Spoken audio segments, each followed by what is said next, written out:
It's now 71 days since COVID-19 first arrived in Australia, and so much has changed over that amount of time.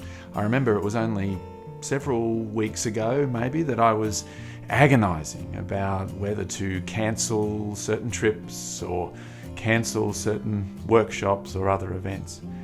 And now it just seems like a no-brainer.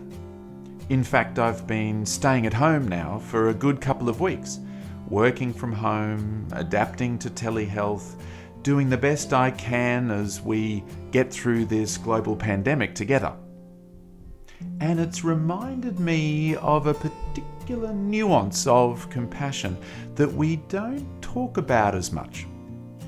It's always there, but has really come to the fore.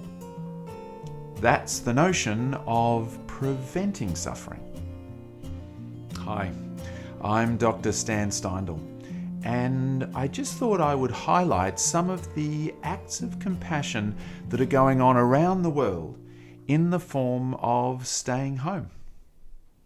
So, compassion is a sensitivity to suffering in self and others, with a commitment to try to alleviate and prevent it. Compassion is also about preventing suffering. In the current context of the pandemic, staying home is a great act of compassion. It's all about trying to reduce transmissions, trying to flatten the curve. And as much as possible, it's about trying to reduce the risk to those among us who might be more vulnerable to the virus. Some have questioned the use of the term social distancing. The concern here is that such a term might suggest a threat-based motive, a sense of protecting ourselves from the danger by avoiding others and hiding away. I've personally liked the phrase physical distancing and social and emotional connecting. My family and I, for example, while living separately in our own different houses, have maintained video catch-ups, birthday parties online, morning teas online. I've even continued my role-play gaming online, but that's for another time. Professor Paul Gilbert has suggested the phrase safely relating. As he says, this is something that is important to do all the time, not just during these critical times.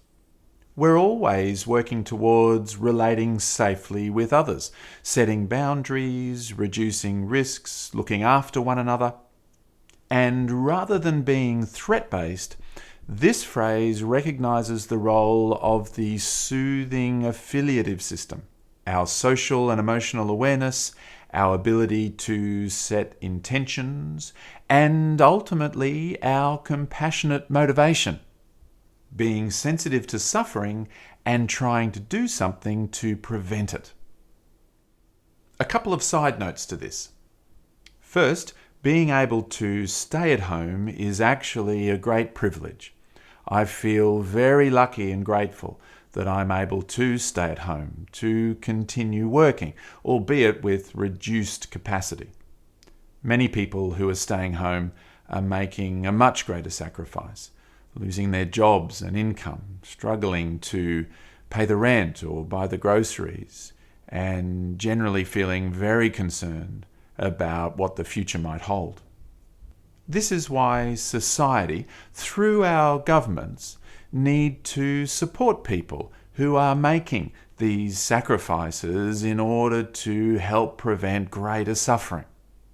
And there are others in the world who live in conditions where they really have no capacity to stay home or to safely relate with one another.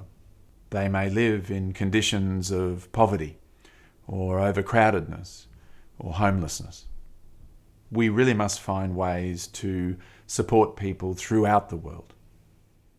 And second, I want to acknowledge and express my gratitude to all of the health practitioners around the world who are courageously working on the alleviating suffering side of compassion.